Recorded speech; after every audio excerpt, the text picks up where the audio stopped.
Hello, I'm your friend Dylan, and I'm on the other side now. So please forgive me. Hello, and welcome back to your friend who likes games. And yes, I have converted to a Switch 2. If you've been listening to the show for a while, you heard me whine about not being able to either afford or obtain a Switch 2 last year, and I saved my pennies, and I was super patient, and I ended up finally on the other side to obtaining a Switch 2, and this episode is about my excitement of that. And yes, please forgive me because I want to be sensitive to that because I was on the other side of that for a while, and I am very well aware that new console releases can create a sense of jealousy, and I think that FOMO can promote sales and create a kind of toxic consumerism. So, if we skip this one, if you all skip this episode because of that, I forgive you. But if you're excited to hear my experience with the kind of switching switches from Switch 1 to Switch 2, here I am, and I'm here to talk about it. So thank you for your support regardless, and here we go. Here's my Switch 2 initial thoughts before we get into the game I'm thinking about playing, or a couple games I'm thinking about playing, or aka the for your wish list section. Switch 2 initial thoughts, and you don't need me to run down the entire gamut of that. The Switch 2 has been out for a while, but my personal couple notes here to talk about with the Switch 2 are a few things. One, I think the magnets are amazing. I love the magnetic click on and lock into place. I wasn't sure how that would work. I was excited to hear that it was different and not the kind of slide on feature. And I think the magnets are really impressive, how they just kind of strongly lock into place and don't seem to have any sort of waver once they're there. I didn't know about the kind of trigger release of them, of the Joy-Cons that go onto your controller or the Switch itself. But that is a feature that is, I think, really impressive so far, or in first impressions. For me, so far, too, I have not noticed a dip in screen quality, where the Switch 1, you will play on a TV and it can look a certain way based on what kind of TV you have, and then the Switch 1 screen compromises a little bit of frame rate quality and color quality. But the Switch 2, from the big screen to the screen in your hands, I have not found any sort of significant dip. Maybe a little bit in frame rate if you're really looking, but I think it's ran incredibly smooth both on TV and in my hands. And speaking of hands, the handheld mode, I'm still not crazy about the kind of ergonomic nature of it. It still feels very flat in your hands. It creates that kind of wrist cramp that the Switch 1 does with its flatness. It's better, I think, maybe because of size. I have decent sized hands, I guess, so it feels a little more natural in my hands, but that's given a pillow in my lap. And I think the Satisfy, which was the grip company that I picked up a grip for the Switch 1, where I just kind of slid the Switch into it, and it makes it feel more like a controller. That will definitely be happening for the Switch 2 eventually. I think those run about $50 or $40-some, so worth it because it can completely transform your experience in handheld, at least. And I haven't played with this a lot, but I have to admit that the mouse feature was impressive. I played a little bit of Animal Crossing, and I'll talk about that later. And the kind of indoor decorating mode with the mice or the mouse I just put it on my lap or on my thigh, basically, and I was able to use it very quickly. And the way that it kind of flips just right into being a mouse, there's no it's just seamless. It's in your hands, and then you just take it, or you unlock it from your controller, put it on your lap, and then you have a mouse. That actually felt really good, and I was impressed because I think that was the feature when announced and they talked about it. I was like, I don't care. Like, I'm not going to play Metroid Prime with a mouse. I'm not even going to play Metroid Prime. That's not my thing. But using a mouse feature didn't seem like something that was a big draw for me. But it was at the very least cool. It's not why I bought the Switch 2, but it's certainly cool. So yeah, those are my initial thoughts in regards to feelings about the console itself. I thought the intro music and like the kind of welcome experience was really great, and that's always just exciting. So for those of you looking to purchase, obviously I'll save that for you. I'll skip the details of that and just say that it's special. And you all, if you play games and you end up obtaining a new console, it's an exciting, sentimental kind of day for us nerds. So yeah, let's get into the games we're thinking about playing. Less of a for your wish list and more of just like, I'm kind of thinking about these ones. And the one I want to say kind of took me by surprise. I was curious about it, but I watched the direct for Tomodachi Life, Living the Dream. Some of you that are familiar probably watched the direct. I will say that has a lot more details than I will say here, other than the fact that that game seems to revive a game that existed that I've never played before, but seems like an Animal Crossing Sims adjacent game in which you are creating this island that have Miis. So you're playing as, or you're like role playing Miis and putting them on your island, making sure that they do not go hungry. But they have like all sorts of like their own intentions, and you can kind of like pick them up and put them into situations to see what will happen. And the kind of like social aspect of it seems really interesting. I don't know how they're doing it.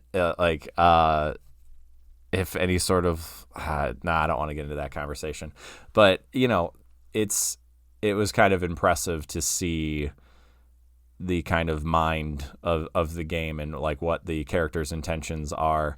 And it looks at the very least entertaining. And it's something that my wife was interested in too. So any game that we can share together, I think would be exciting. And that comes out in April. And if you're interested in more, definitely check out the Nintendo Direct on Tomodachi Life, Living the Dream. It looks like weird, exciting, and cool. And I'm excited. And again, my other stuff, spoiler alert, in the end is going to be talking about an Animal Crossing book that was recommended by Chris Plant in his post games following that I have. And thinking about Animal Crossing, playing a little bit of Animal Crossing this past week, it's been nice to see that like Pokopia is coming out in March, and then a month later, Tomodachi Life, Living the Dream is coming out. So like, it's been hard for me to dip into Animal Crossing again, having played like 600 hours of it during COVID.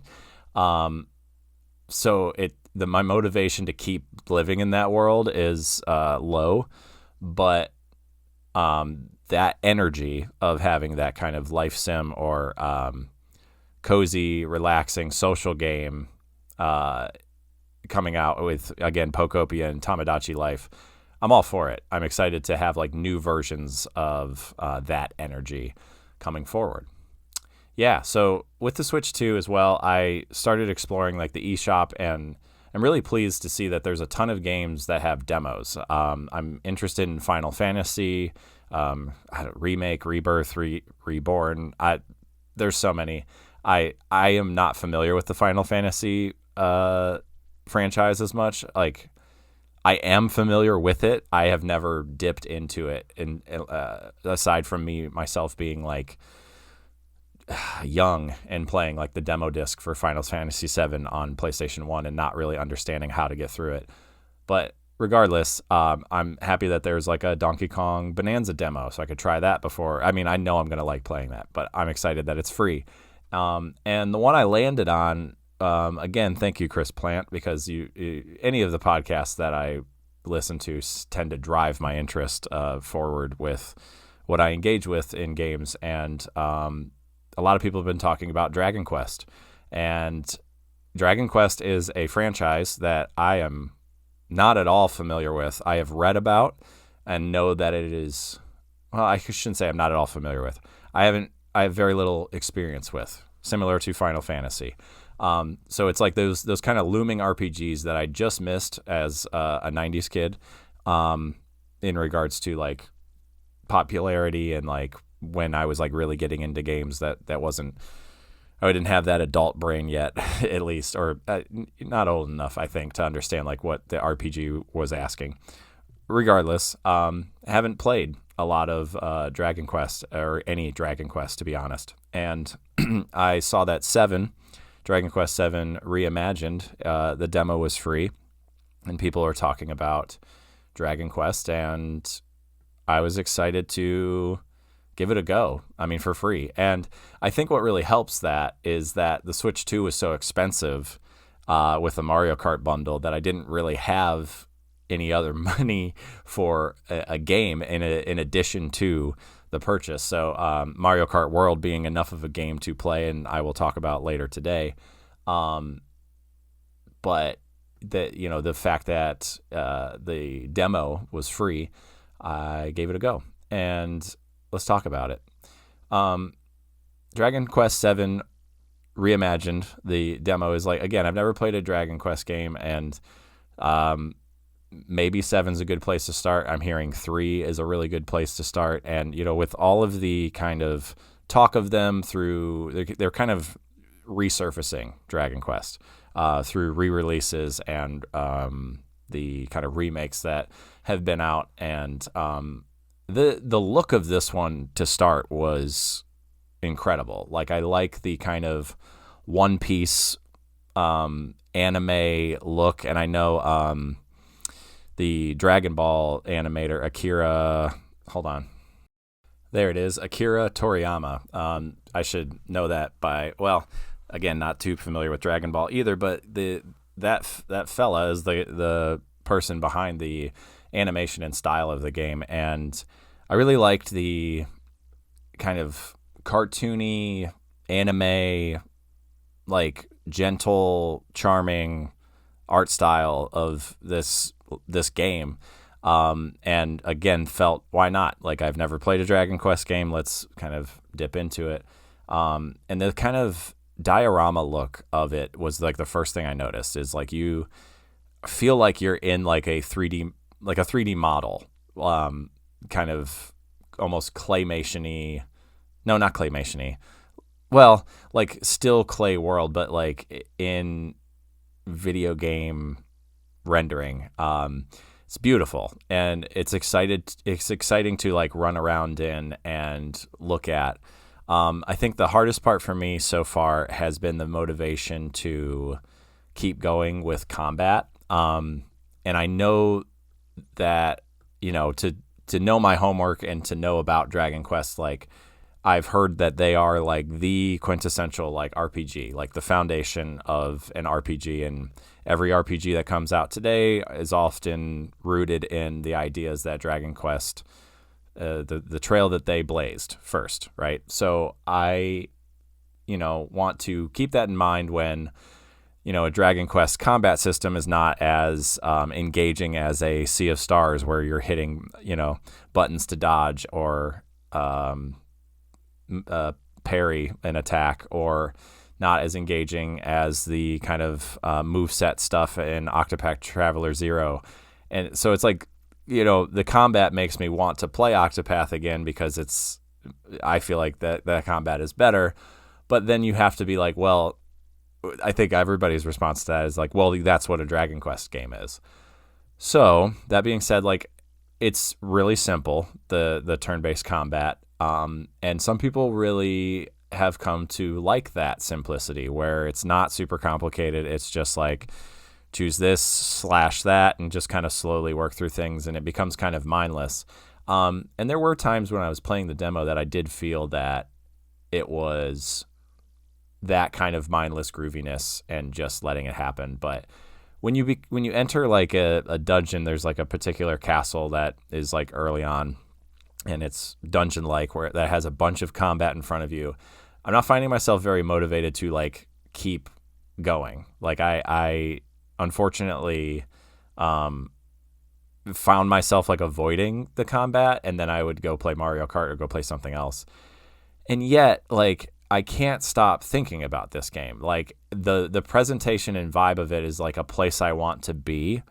So I will also mention that like there's an auto battler. Like the game will like let you like enter a battle, and especially one you're going to win against like little slimes or kind of smaller enemies. Like I almost don't mind that, to like just let it rip and get it out of the way. And as long as you have like a healer or items in your backpack that can heal, like it just seems to like go through it and do what is necessary. And I haven't really played that much where I let that keep happening. I don't know if guilt is the word, or just kind of like, am I really wanting to play this? Like, am I quote unquote playing it right? But I'm like, that's silly, because the game is offering me an auto battle sequence. And, maybe I feel like the kind of old school pressure of like, I know a lot of people are upset that this game shaves off like the first 4 hours of Dragon Quest VII, where you're known to like walk around this world that the premise of this game being that you and the people that you live with are on this island, and it is presumed to be the only island ever. Like there's no other land ever.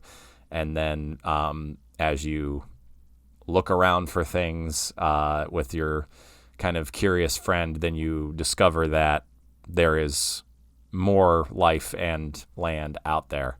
And it just, you walk around and it tells you that like, yep, we're the only island here. And it just kind of says that. It didn't take 4 hours to get to that.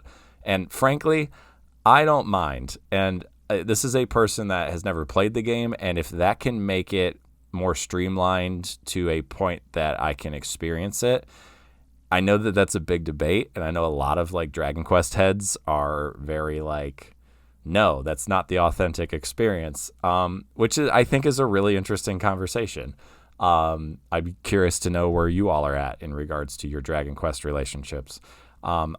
I will state that, again, for someone that has not experienced it, I'm very okay with just jumping in and getting the synopsis and saying, yep, we get it, we're going to move on. Because Dragon Quest games are almost infamously like 150 hours long. And if you've been listening to the show, I'm not a person that loves a big, long game like that, or to stay in one and do the same thing for a while.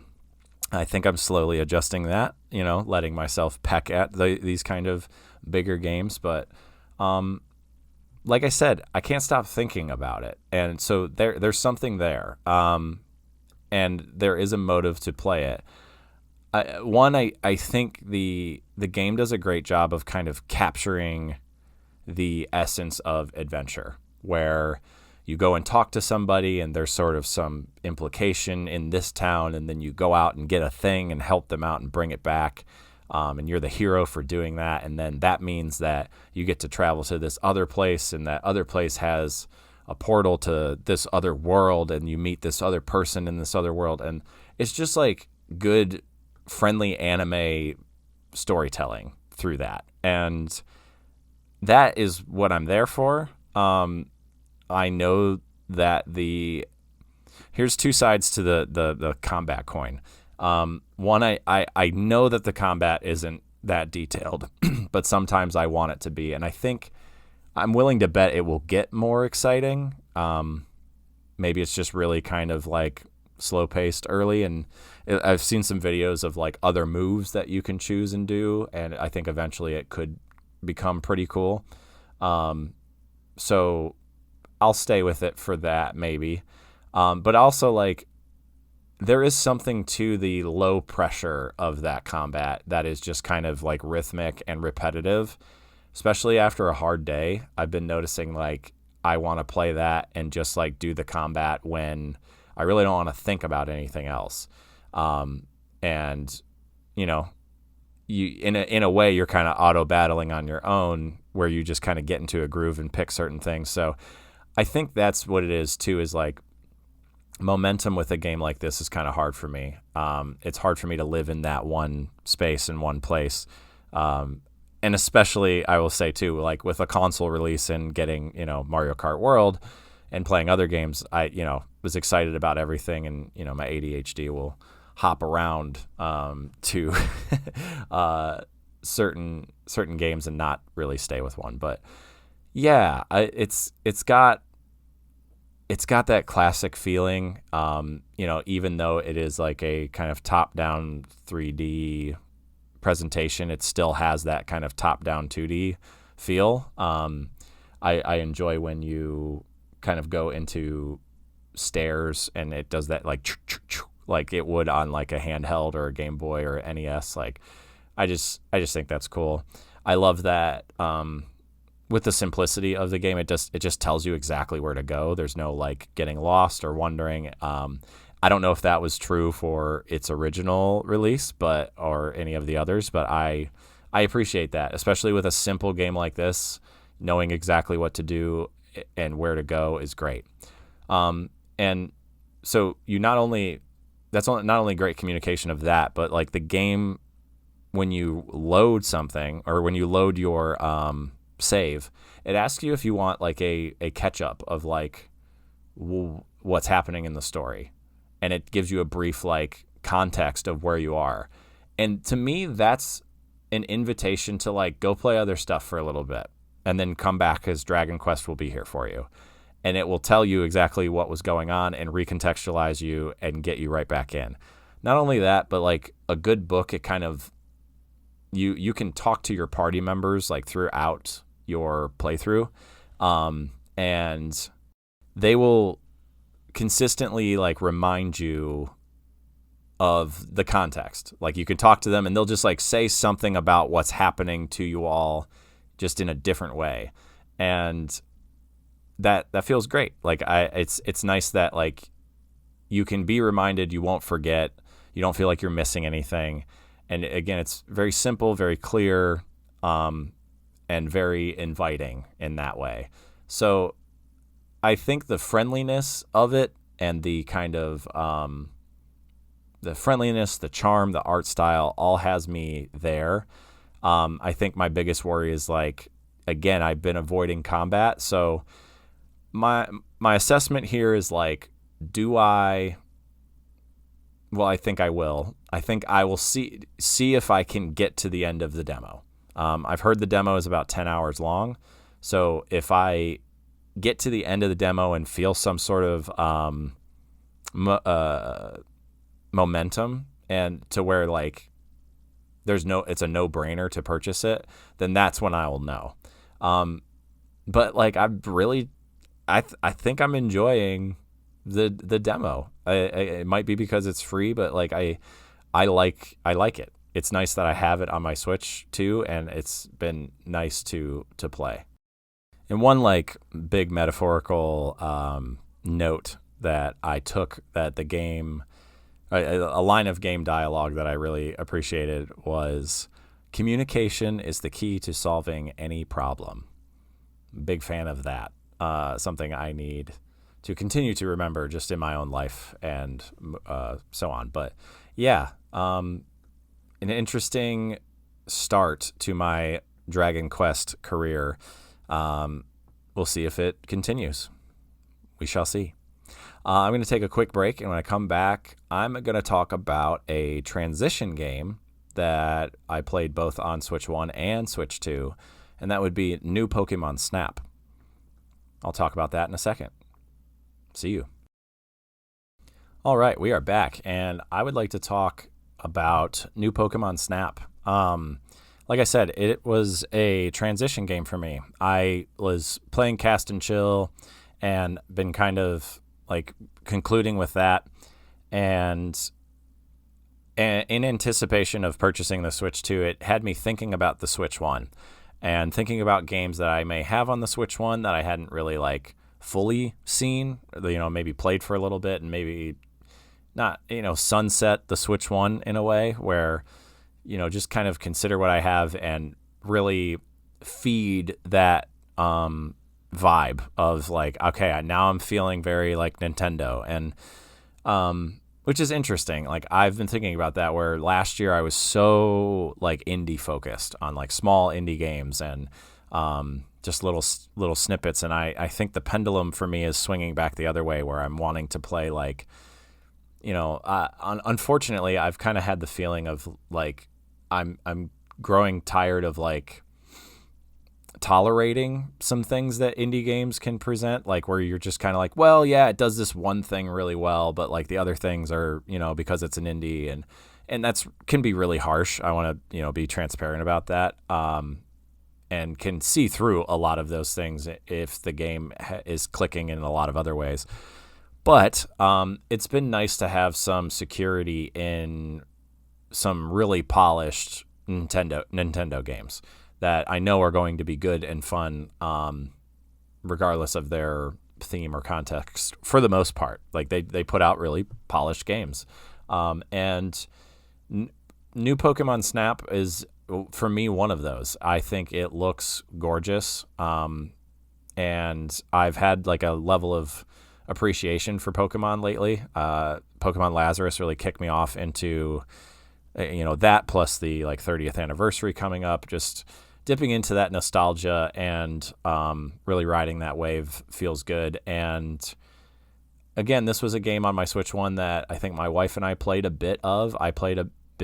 And then just put down and didn't get to. And now that I think about games a bit differently, a little more critically and analytically, I thought, let's pick this up again and see. And it's pretty magical. And I think the early parts of it especially are full of like wonder and discovery and excitement because you are getting on a tram, like in the original Pokemon Snap, and you are flying, just kind of slowly gliding through these areas, and then there are wild Pokemon just around you behaving how they would. And as you kind of go through the tracks, you are looking around to see what moments you can capture. And most of the time Pokemon are just kind of standing there, and early on you're taking pictures of them and saying, okay, like there's my normal picture. And the game wants you to get a 1-star, a 2-star, and a 3-star, and a 4-star photo representation of each Pokemon that is in the game. And 1-stars are your like common, just like it's sitting there. I got a picture of it close up, or not, just there's a rating system that I'll get to in a little bit. But then the 2-star, they might be doing something that is a little more keen to their behavior and what they do. 3 stars and 4 stars, like 3 stars is like more of a rare happening that you have to usually prompt or find within a level based on its the level that you are, based on the tier of the level that you're in. So there's almost 2 or 3 tiers of each of the worlds that you can go to, and each tier will provide different behavior from the Pokemon, and you're looking to capture different happenings. And then the 4-star is like the most rare instance of that Pokemon's behavior that you want to capture and feel really excited when you do, but not so easy to find all the time. It's interesting. So like I mentioned that the early part is really, really wondrous, and you're kind of discovering and seeing what happens. And then once you start repeating, it can become a little tough, at least for me. It feels like a roguelike. So you go out and you will do this little run through the nature park area once or twice. And, you do it a few times and you're like, oh, okay, next time I'll make sure I take a picture of that Pokemon in that one instance. And then, because you're on rails and you can't really move backward or forward, if you miss that instance, then it's like, well, not this run. And then you have to do another run eventually again to do it. And that mentality and behavior and repetition can be really hard for me. I really, really value discovery and novelty, and especially in the fact that each of these levels, when you go to them, no matter what the tier is, like it could be tier 2, like all of the Pokemon in tier 2 do the exact same thing each time. And that can really kill the magic. And especially when you get to a point where you have taken a 1-star photo, you've taken a 2-star photo, and you've somehow landed a 4-star photo, but you're missing a 3-star of a particular Pokemon, you will go to those areas and go through a run. And if you play it the way you normally play it and try to take photos, like, unfortunately, once you land like all the 1-star, 2-star, 3-star, and 4-star, or most of them, like, then you kind of stop getting new pictures. And that can be really tough, because then you have to zoom in on like the happening that that you have to either prompt or like wait for. And riding the rails the whole time to get to one happening can be tricky. So that's one way to think of it, and it's not very enjoyable when you think of it that way. But if you truly just like play it, which I'm kind of talking to myself here, if you truly just like play the game, a lot of times you'll like land on one of those 4 stars or 3 stars instead of trying to do it. And again, I think it is like when you stop finding new happenings, then you're like searching for them, and that can be kind of hard. And that's where it gets tedious for me. And I think like after this like second playthrough, I'm pretty sure I ended up like in the same drop-off point that I did before. Like I unlocked all the levels, and then like I think for variety's sake, I try to like loop through some of them. Like I'll play one and then be like, okay, so I don't bore myself with this, I'll go to another location. But once you kind of start to memorize all of them, then I felt like a lot less motivated to do so. But regardless, I think New Pokemon Snap is a beautiful looking game. And I know a lot of people are like, we need like a good looking Pokemon game. And I know what you mean. And you mean like a Pokemon game, a game in which you become the trainer and then you run around and catch a bunch of Pokemon, you battle gyms and you gym leaders, and you make your way to the top. Or in Legends, you're catching them all and making a Pokedex. So yes, I get that those are like Pokemon games, quote unquote. But this is like a Pokemon game that does look really beautiful. It's a very specific happening that is probably a lot more easier to program to look good, maybe. It does look great, but yeah, the lasting effect of it, I think, is a hard part, and I was really thinking that this time I would stick with it. But unfortunately, like I continue to get to a point where I'm like, all right, yeah. But that's my experience with it, but I'm going to talk a little specifics here. So one thing I find interesting in this game is like the rating system, and you abstractly understand what it's looking for. Like what it says that it's looking for are the following things, though. Like it wants like the pose of the Pokemon. So like, is it facing you? Is it doing something cool? What's the pose? Size is big. So like if you are able to get close to the Pokemon or get like that photo is big in size where, it's, in the inside of your camera and big, is it big? Direction is like, is the Pokemon facing you? Placement is, I bet like where the Pokemon is in the photo. So like if they're in the upper left and you kind of like missed them, or are they like centered in your photograph? And then other Pokemon is interesting. Like, are there other Pokemon in the shot? Which it rewards you for having more Pokemon in the shot, which is weird because I would think if you're, capturing a Quagsire, like, wouldn't you want the photograph to just be of them? But I don't know. So those are the things that like it says it wants, and it will rank each of your photos that you take in that way. So if it's a new like star category for that particular Pokemon, you'll get a rank, and then it will go into your portfolio.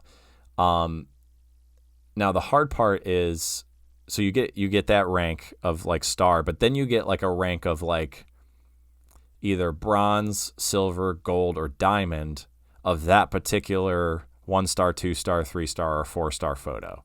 So like your Quagsire 1-star photo could be a diamond if you like got a really good 1-star category photo. So the one thing I think that the mindset I would need going forward to keep playing it is like when you go through a run at the end, it has like all these folders that are labeled with like each Pokemon. And then there is an exclamation point next to the folder if you got a new category 1-star, 2-star, 3-star, 4-star photo of that Pokemon. Now, the hard part with that is you could potentially have a better photograph of, let's stick with the Quagsire here. You could have a better 1-star photograph of a Quagsire than you did before, but it won't have that like exclamation point notification. So you have to like you have to manually choose like I want the professor to review this photo, and then you see if it scores better than it did before. So all that being said is it's really like dull and boring to get into the game and tell yourself, I am looking for a 4-star shot of a Pidgeot, and only that. And then it takes away like the action of taking photographs of Pokemon. However, like the other side of that coin is like you don't feel very motivated to take a bunch of pictures of Pokemon if you know that you already have good ones of those. Because I've gone through runs and just played it, like I've trying to advise myself to do, and then at the end of the run, like I don't come up with anything progressive or meaningful, and then I'm really not motivated to keep playing the game. But if I haven't unsold you of this game, like the wonder of like that initial like bit, like going through the levels for the first time and like having those like like that like gasp moment of like, oh look, and then you're like snapping and trying to get all of whatever Pokemon is doing and how they're behaving.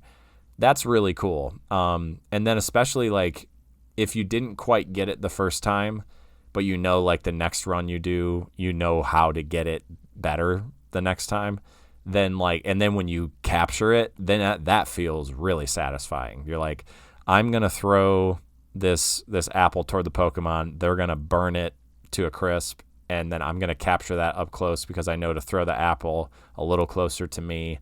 And then when they burn it and eat it, by the time they pick it up and eat it, my thing will be on the rails close to it, and I'll snap some photos, and that will be a better score. So it's back and forth. Like you can tell I have like a complicated relationship with it, but I still enjoyed my play with it. And I will say too, like still looks really great on Switch 1, plays great on Switch 1, is manufactured for Switch 1. Really with Switch 2, like it loads really fast. Like you are in and out of levels and in and back very quickly. Obviously the colors look brilliant on the Switch 2, and like the intro animation of your car or little hover thing, whatever the pod, I'll say, that you are like on rails with, the intro animation for that struggles on Switch 1, and it looks really incredible on Switch 2. Those are the biggest differences. So I'd still play this on 1 or 2. Yeah, it's a cool game. One thing I think I really want to talk about with this game too is like it needs good graphic design and menus, and I think it really shines there. Like I've talked about the photos and going out and taking them, that part of the game looks beautiful. But like a photographer, like going out and taking the pictures and then coming back and looking at them, like that coming back and looking at them is an equal part of the game. That kind of like call and response of like, all right, go take a bunch of photos. Okay, let's take a moment to look at all of them and see what you got. So I really want to say that I did do that up front. Like I did play it like a photographer, and I did experience that wonder, and it was awesome to play and to continue to try to capture. And maybe like I think this game is one that, like, now that I have all the levels, or at least I think I do, it's just like there for me. So I think like it would be nice to just visit and play, and then see if I get better photos. And if I don't, then it's like, okay, and then like put it down and then go play something else. So like it is a worthy experience to have, because like the Pokemon in their kind of natural habitats and the behavior that they communicate in this game is like, that's really, really impressive. Like showing off like what a Pokemon would be doing in the wild, and you're just like a fly on the wall there to observe, is really cool and clever. I think like the level design is really clever. I love when you are going through a level and it's like there's like obvious ones where Pokemon will be very there, like right in front of you, or they're to the side and you can see them. But if you like have already taken pictures of them, and you almost feel this compulsion to be like, all right, I'm gonna look elsewhere, because like the game communication might be like luring you into taking those photos. But then like if you look just beyond to the left or right or up, you might find something else. And it was impressive and still is impressive when I can play a level that I've played probably, 20-some, 30-some times, and then I go back and accidentally throw an apple into the water and a Magikarp comes flying up, and you didn't know that would happen in that moment. That's a cool, exciting surprise and delight. It's like a cool experience to witness that. And those are those moments that both my wife and I are really excited to witness while playing the game, because it's exciting. You're not harming any of the Pokemon. You're just like, well, you could throw an apple at them and they don't love that. And sometimes you're rewarded for capturing that moment where they're frustrated with you. But I don't know, like throwing one of the like glowy bulbs at a Bidoof and then watching it like swim on its back because you did that is like really exciting. Like you prompted that thing to happen, and then not only that, but you captured it and caught like a cool picture of it. That's the essence of like that, being a Pokemon photographer in this game. Yeah, super cool. I'll say too that some of the photos you can obtain can be quite beautiful. Like it has photography in mind, and I think they did their research and the level design makes for like the fact that the art of this game. I'm looking at one. I mentioned Quagsire earlier. I've been kind of looking at this photo. Like it's got him like got them sitting on a rock looking into the pond, and there's a beautiful waterfall behind them. There's one early that has a Magikarp kind of flopping sideways in a pond or on like near the shoreline, and because it's flopping, it's like creating this beautiful ripple in the water, and then you take a picture of that, and it is captured with that rippling effect. Like that's pretty impressive, and you can again like a Pokemon photographer like capture some really cool stuff.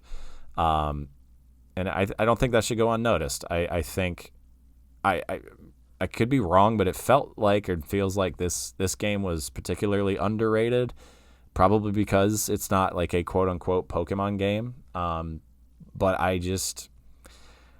it feels like a hidden gem kind of, where I'm glad I picked it back up for, played on Switch 1 for a bit and then transitioned to the 2. I think it's great. Oh, another photo I wanted to mention, like how they look beautiful. I mean, there are plenty and really cool moments that you can capture. There's one with a Scorbunny at night where they stand on top of a sign and they start like kicking in the air. And being that Scorbunny is fire type, when they kick, they make flames come up. And the fact that the developers chose to make this happen at night was particularly cool, because Scorbunny is lit by the sign, but then also like kicking up fire, so it's illuminating in this like dark blue background. Just really artful in that way, like really clever, really artful. And I'm, impressed. But again, the structure, I think like I talked about the structure of it, and I think, yeah, that's a hard part for me, is the exact repetition of a level of a thing that it happens over and over again. And I know that's important for consistency and like trying to collect all of the photographs and like knowing when and what is going to happen so that you can do that. You can capture what is necessary. But I don't know. Like, I think for me, like I value variety a lot. And if it was just a little more randomly generated, I think I would be more willing to keep going. But would that be frustrating then? Because like if I went out for a run looking for a particular thing to happen and then it wouldn't happen that time, I could see that being frustrating too. So, it becomes really up to you to have the motivation to keep playing it. And like I said, it now does feel like something that is just kind of there. And when I want to play, I can go take some photos of Pokemon, see if I got anything new, and if not, put it down and see you again later. So, yeah, that's new Pokemon Snap. Looking good on both Switch 1 and Switch 2. My transition game, I would say, that I played on both. And alongside Animal Crossing a little bit, but I played more of that for sure. Next up, after a quick break, I'm also going to talk about Mario Kart World. That was part of the bundle I grabbed for the Switch 2. Be right back. All right, Mario Kart World. Mario Kart World is a lot cooler than I thought it was going to be. Not that I didn't think it was going to be cool. It looked amazing, and I was really excited about it when I saw the release trailer way back when, the Switch 2 Direct that announced that Mario Kart was going to be World and coming out, and it has surprised me. I think like you could look at the trailer and see what it's about, but then like when you play it, it's like, oh, okay, there are some things in this game that I really didn't expect. And I would say like from the jump and the feel and the big differences I noticed from any other Mario Kart game was like the kind of suspension that this game offers. Like when your character moves left and right, like you see the cart like tilting, you see tires bouncing up and down. Like, I mean, that has to play a role with the new like jumping feature that you have where you can jump up.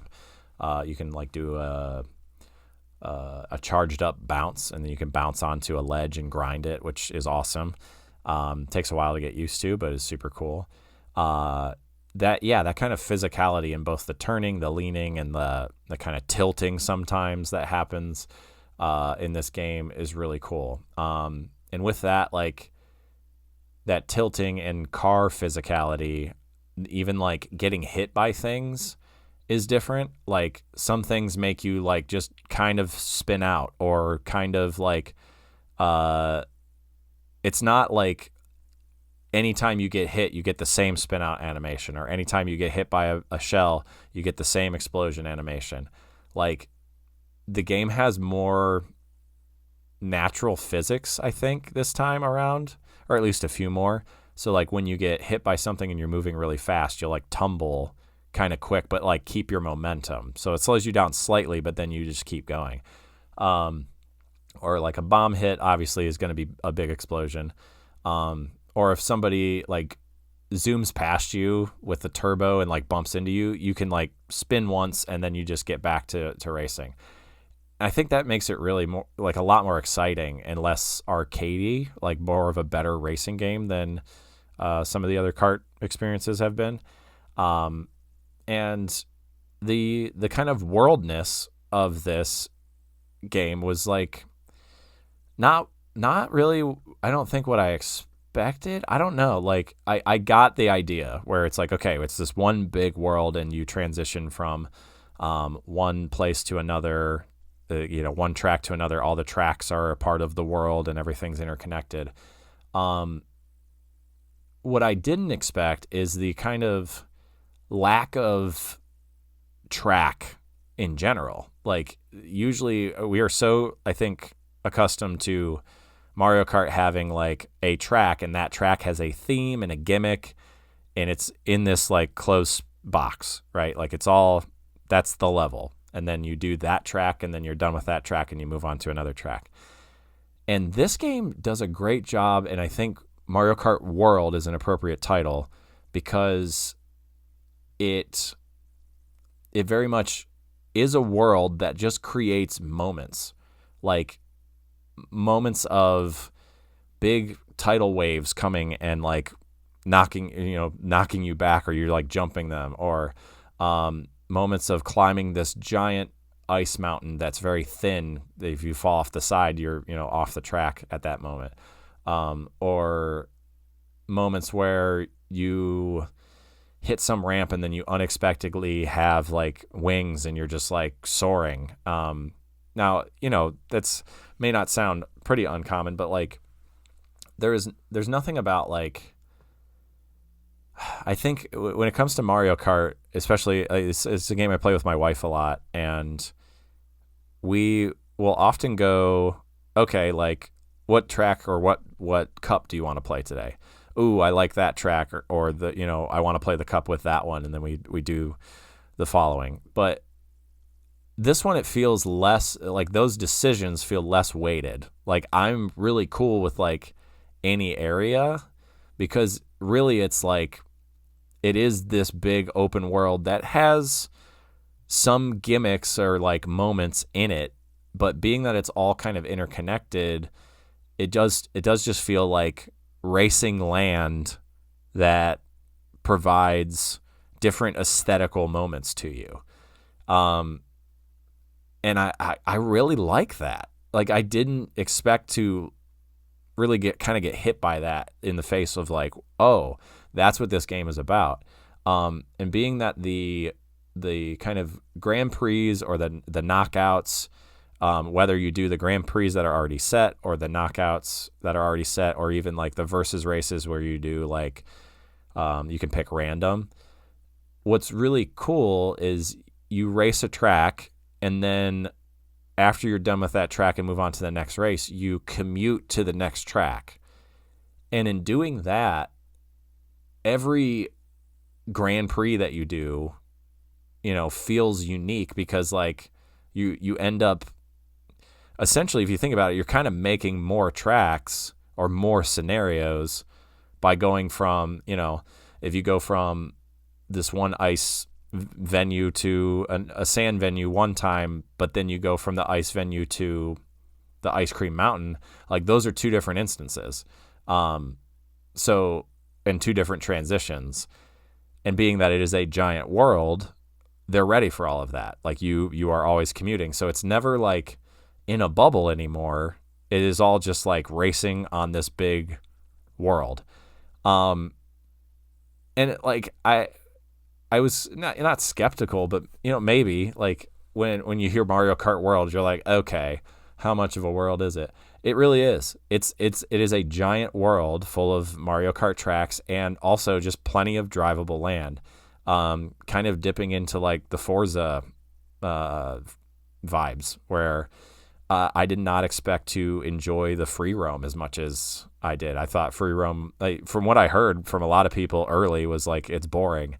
And I disagree. I really, really like the free roam area, because like it continues to have those moments again that you're set into the idea of Mario Kart being, on a track in this closed space. So you have to stay on the track and, not jump off or whatever. But to like take a right and jump off a cliff and fall down into the water, and when I hit the water, my cart just becomes a jet ski. And if I hit a certain ramp, I'll fly into the air and get wings, and then land on top of a building, and then discover something on top of the building. Like, that's cool. Like that is a very fun happening for me, and very freeing. Like, it's very feely. It's not very thinky. And that has been really enjoyable for me. Like when I play solo, like I think that's something I've had the most fun with playing. I mean, other than playing with my wife and doing Grand Prix, like that's a great time. And I can comment that I always look for the multiplayer to like dip in performance because historically that's been the case. And no performance dip in multiplayer, at least with 2 players on a split screen. Looks great still. So kudos to that. But yeah, the free roam mode I'm really excited about because I really love the kind of search for. There's the little like POW buttons. I think that's what they're called. So like the little blue button with a P on it. I think I'll call them a POW button because I don't want to call them a P button. So the POW buttons, I like finding those because there's like little challenges that you have to do. So like collect 8 coins in a certain amount of time, or enter this mini race that is in this particular area, or ride the vines all the way to the top of the tree. Like they're really short snippets, and they kind of remind me of like Tony Hawk Pro Skater, like where, you go talk to a guy and they're like, "Oh, dude, grind up there and grab the ice cream cones." Like, and you just do it. And you're like, then the guy's like, "Thanks."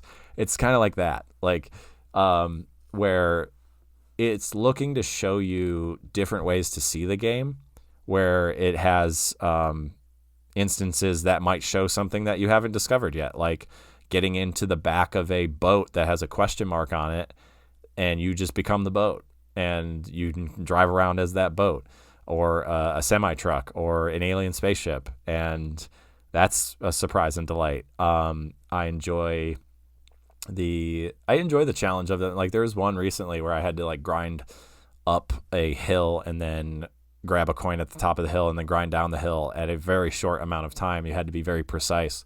But it, kind of mimics those like time trial games that I'm thinking like a Neon White, where you're trying to do the thing like within a certain amount of time. And, some of them are blatantly easy, and some of them are not. And they're scattered all across the world, and the map doesn't tell you where they are until you've already completed them or found them. So that's a nice indicator of your, like, how much of this world have I explored? Because there'll be a cluster of them in one space, and you're like, okay, so I've gotten most of them there. I'm not sure how many of them there are in general. I'm not quite willing to look that up until like I maybe get like where I feel like I've naturally explored all of the land. I have to say, Cheep Cheep is my favorite character. I really like probably because Magikarp's my favorite Pokemon, and I like the kind of carp history with like Japanese lore. I love the Cheep Cheep. I think it's a cool, cute little fish to drive around as. I love the scale detail on the Cheep Cheep that I just noticed the other night. If you look closely, you can see its scale details, and I'm just like, dang, that's awesome. There is too, like, I enjoy the N64 font kabooms that happen when explosions happen. So if you're like behind a big explosion, you'll see like a very comic book style kaboom or boom when things blow up. And I'm like, that is just a lovely detail. Everything in this game looks awesome. And the other thing I didn't mention about Switch, both in Dragon Quest and this game, and new Pokemon Snap, water looks incredible on the Switch too. I don't know what's going on with just like water, but they figured something out. And I remember looking at like a trailer for Kirby Air Riders, same thing there. Water looks stunning on this game. They're next level with that. Yeah. But yeah, this game has a ton of just like magical happenings. I think the driving force of it is wonder. Like, it keeps you wondering what you haven't seen yet. Especially in the free roam mode, I think I'm referring to, is like, it's not just tracks to memorize. Now it's like moments and like ways to drive. Like you really are becoming like a main character by being the cart and the person in the cart, and learning how to navigate the world and drive around it, and when to time your jumps and grinds, and what's the fastest, most efficient way. Really curious what online's like. I haven't played online, but I'm sure at this point people are quite good at it.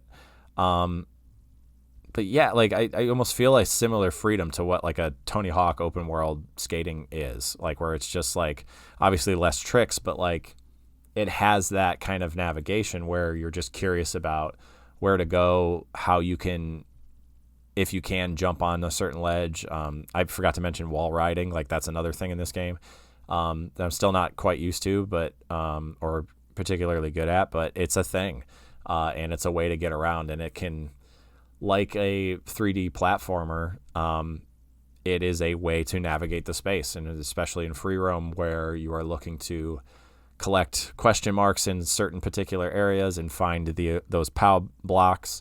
You need to get to other spaces, and you have to kind of be skilled in that way. It's not just automatic. So really, really cool design in that way, I would say. And just like magical happenings. One thing happened to me, which was really cool. And, if you're listening and, don't want any particular spoilers about specifics, I would say, jump ahead 5 minutes. But this magical happening, like I allowed myself there's like an alien spaceship in the free roam world. I allowed myself to get sucked up by that alien spaceship, and then all of a sudden got to drive and become the alien spaceship. Like I allowed myself to get abducted. I became the alien spaceship, and then I realized that I could be the person doing the abducting. And then I drove around abducting things, and then I accidentally sucked up the character Spike, who had been just roaming around the world, and then unlocked that character by doing that. And I was like, whoa, such a feels like random set of events that happened to me specifically, or so uniquely happened, but like that alien spaceship was around that character to unlock, and it all just was there to happen, and I could have driven by and not unlocked them. So like the fact that the game created that opportunity was excellent. I will say, and I don't think this is a bad thing, these games do feel like they're getting easier and easier. I like the 150cc does not feel like an incredible challenge. That all being said, it might have ramped up since we started playing it. I don't know if that's actually a thing, if the difficulty like allows you to have an introductory to the game, and then once you start playing more, it's like, okay, now we're going to ramp it up more. But I just remember like Mario Kart Wii mirrors were like real tough. And 150cc was kind of tough too. So I know like the time for the question mark boxes is like non-existent. Like if you hit a box or somebody hits a box in front of you, another one will show up by the time you get there. It's very rare that you miss a box if you're driving toward it, regardless of whether or not somebody else hits it. I don't think it's a bad thing. I think this game should be accessible. It's one of the most popular games ever, Mario Kart in general. So families are going to play it, and it doesn't need to be punishingly mean. And I'm willing to bet the online lets the real sickos like go after it and get, that's where the real challenge, I'm gonna guess is. I'm really pleased with Mario Kart World, and don't feel like it's a game that I'm done with or like need to put down anytime soon. It's just another one that is just there for me and my wife to play, and it's beautiful and gorgeous and exciting. It's novel like all the time. To just, again, it creates those moments you feel like, even if you've driven in the same spot, I think there's just so much to look at and so many places you can drive that you're just curious of what will happen next. So cheers to that, and real excited about it. When I come back, I am going to conclude the show with other stuff, and that other stuff has to do with Animal Crossing. We'll talk about that shortly, and then we'll be on our way. Thanks so much for listening. I appreciate y'all being here. All right, the other stuff section and discussion question as well. I have been reading a book, and again, thanks to Chris Plant and persuading all of my interest moving forward most times, and a lot of other video game podcasts, as I'm sure as you listen to this one and maybe others, you have your own inspiration as well. But I've been reading the book called Animal Crossing by Kelsey Lewin, Lewin is her last name. And she wrote a book about the origin of the original Animal Crossing game.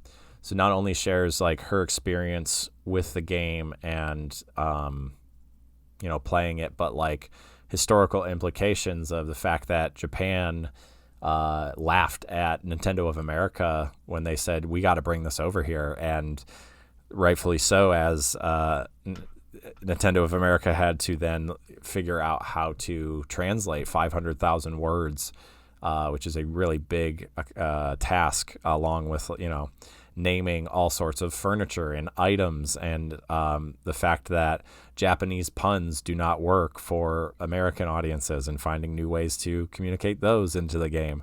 And talking about the culture that was around that original game when it both in Japan and then when it came to GameCube in America.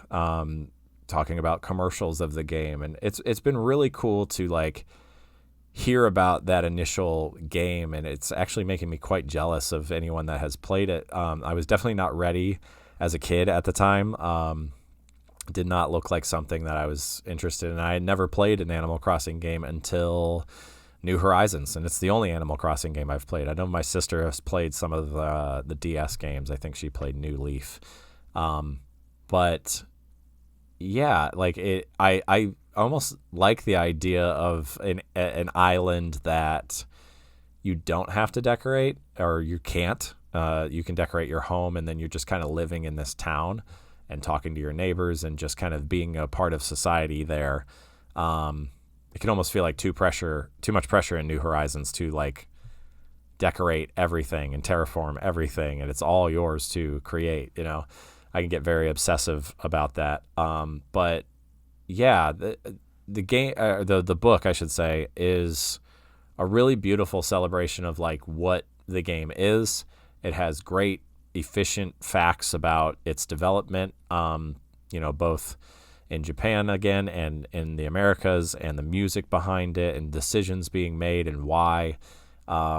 It's all there, and it's a short book. I'm listening to it on audiobook. I'm almost through it. It's only like, I think, almost 6 hours, like five and some change. Really well narrated, and so a definite recommendation if you are interested in just kind of either reliving some Animal Crossing nostalgia if you're into it already, or if you're curious about what it is and how it started. Animal Crossing by Kelsey Lewin. Check that out. I got audiobook. I think it obviously available at libraries, which I should have checked ahead of time, but I bought it on Apple Books for $5. So real cheap and accessible. And with that, like some thoughts about Animal Crossing. I've had quite a time too. Speaking of my Switch 1 to Switch 2, it was very easy to transfer my Switch 1 island to the Switch 2, but then my wife and I realized, wait, we have 2 Switches now. That means we can have 2 islands. Let's move that island back to Switch 1 and let that be the Switch 1 island, and then we start over. And it will not let me transfer my Switch, my original island. It will not let me transfer it over back to my Switch 1. I don't know what's happening in regards to, I was on text with Nintendo support trying to figure this out, and an error kept popping up. So if any of you have had any success with that, if you have transferred your island to the Switch 2 and want to transfer it back to the Switch 1 and you have done so, please let me know, because I cannot figure it out, and I had a very frustrating evening on Thursday.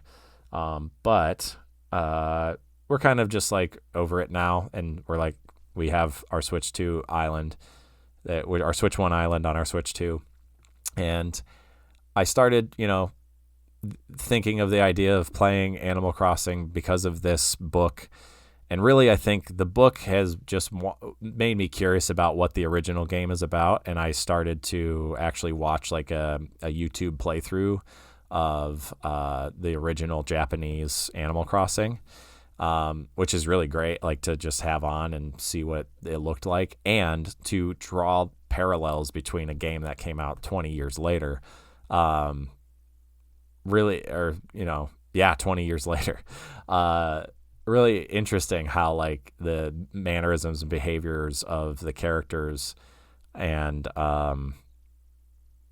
like just the similarities were wild, and how they kind of, it seems like in New Horizons they have kept that tradition. But yeah, playing New Horizons is really hard for me because it was a different time when I was playing that game. We were in COVID and, at home, and it was very much like what we needed. I think it was very welcome because we weren't allowed to do anything else. So my wife and I just kind of lived in this island, and I just kind of feel the weight of the 600 hours that we put into it, that it's really hard to feel new. Like new in that game for me is like it has to be destructive. Like I have to like, and I'm thankful for Resetti, who you can now choose to make him blow up or like reset an area and just move everything from it into your storage. I dipped into that a little bit, and I think the hard part for me, I talked about this with my wife, is it's the game we've played the most of together by far. That I just kind of was like, I see this big scope when I start to play a game like that. I see the project, and I see the amount of chores and work and the slow pace of that game. I see it all in front of me, and I can't seem to get motivated to like start because it just becomes a little overwhelming. And really, like, again, that mixed with that weight of like, I have already spent 600 hours here. And so in conclusion, I think like the Pokopia and the Tomodachi Life, Living the Dream, those games are very welcome in my brain to get that kind of energy, but in a new way. I just like, I can't be in that place anymore, in like that way of Animal Crossing. And it's really like not enough to have the hotel thing for me. It's I don't have a Nintendo Switch Online account, but I haven't tried the like Dream Island thing. I might eventually. That might be a new way to play it. But yeah, I just feel like I have a lot of baggage with that game, and not particularly. It's weird. Like I said, like I am reading this book about Animal Crossing, and I'm like, I should play Animal Crossing. And then I get into Animal Crossing, and Animal Crossing New Horizons is just a different context for me, for sure. And it may have been different if we were able to restart on the Switch 2. I don't know if we're going to try to restart on the Switch 1 with the lower quality. I don't know. But yeah, as of right now, I'm kind of like mixed feelings with that. But regardless, still cool to read the book, and still cool to think about the origins of Animal Crossing. So yeah, definitely check that out if you are interested. All right. So my discussion question this time, I talked about Dragon Quest earlier, and I want to know your relationship. So if you are a Dragon Quest person, what's your favorite? Where should people start? What are your thoughts? Or if you're not, like, are you interested? Is it something now that with the re-releases, have you played any of them? I'm just curious of so I guess my question is, what's your relationship to Dragon Quest? And I would love to know, because again, it is like not brand new for me. It's brand new in regards to playing, but it's just something that has been there that I feel like as a person that likes video games, should definitely try to play. So thanks, y'all. This was my Switch 1 to Switch 2 episode, and I was happy to kind of document this experience because it's been an exciting week for games. Usually I only talk about one game. This time around I had a bunch that I had been playing and digging into as I transitioned consoles. Yeah. So thank you as always for taking a listen to the show. I appreciate you giving it a chance. And thank you to those of you that reach out and we chat. I appreciate getting to know some of you and talking about games. If you want to chat or talk about video games at all, you can find me on Instagram at Your Friend Who Likes Games. You can find me on Blue Sky at Your Friend Who Likes Games. If you found me on Substack, I'm trying to find my Substack again. They did the whole like forgot my password thing, and that was tied to an email that is no longer active. So I haven't been on there, and I haven't been on there a while. So if you are trying to reach me, you can find me at the other two places. Or you can find me on YouTube at Your Friend Who Likes Games. You are welcome to comment there. Or if you're listening on Spotify and you'd like to comment on there, please do so. I'd love to hear from you and get a conversation or keep a conversation going. Let's talk about games. And thank you for listening. I'll catch you all next time. Bye.